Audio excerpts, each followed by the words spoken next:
you want, what you want.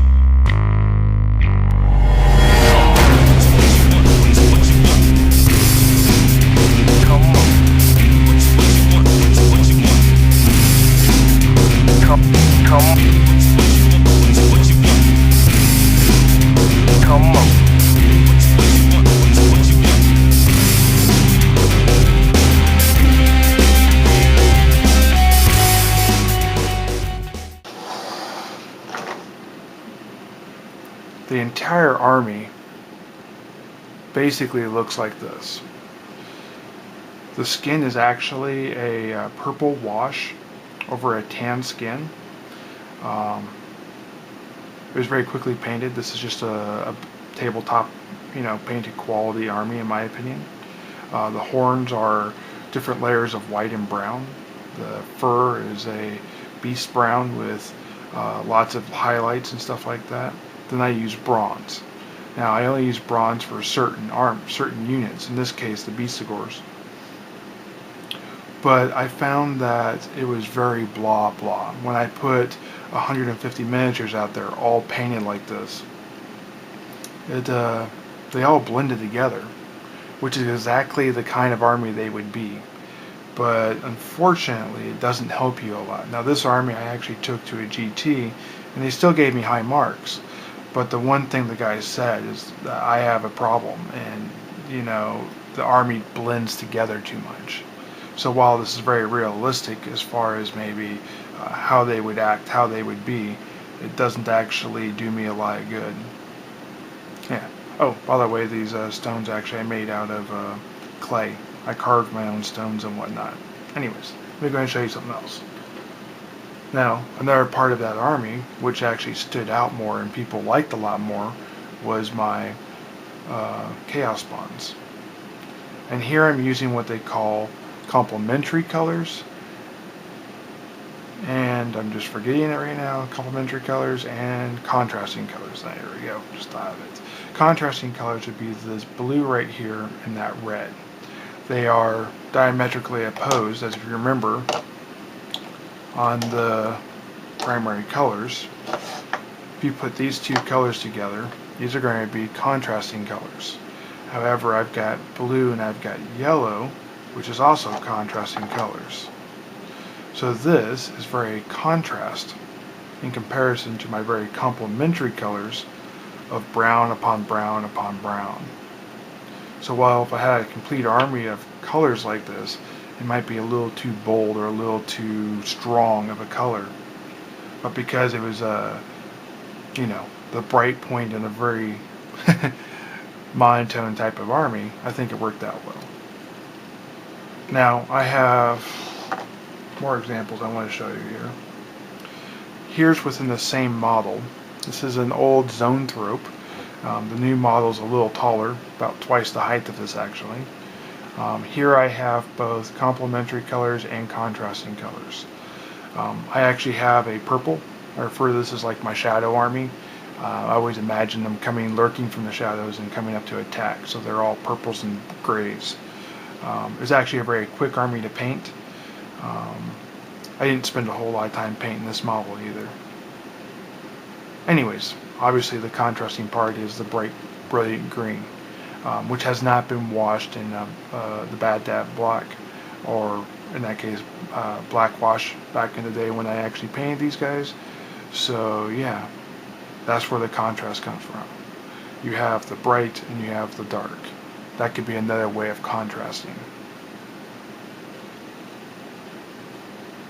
Sometimes it gives a very lifelike appearance. This is actually a conversion I made.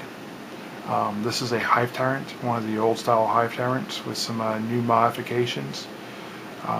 Citing talents from obviously a newer model than when this model was made. Once again, it's very purple. It goes with a lot of grays. Those are both very complementary of each other. But to throw a little bit of boldness into the model, I have some green once again, which is another current theme with my Tyranid army, is the green. And here you can actually see I've got it faded into white, or sort of an off bone, I should say. Yeah. then just one more thing I want to show you. Actually, I got two more things really quickly. This here is from, oh Jesus, Grix. So it's from Pioneer Press. A lot of things going on here. Maybe I'll actually spend time and actually talk about the specific model more and what was going on when I made it. But this would be all considered, in my opinion, at least complementary. Even the bronze, which doesn't really fit into the spectrum of that.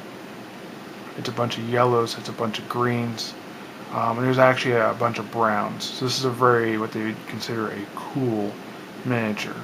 The reason why it's considered cool is because it's got blues and it's got whites. Something that would be considered warm would be a lot of oranges, a lot of reds. Let me show you this old dwarf I've got here.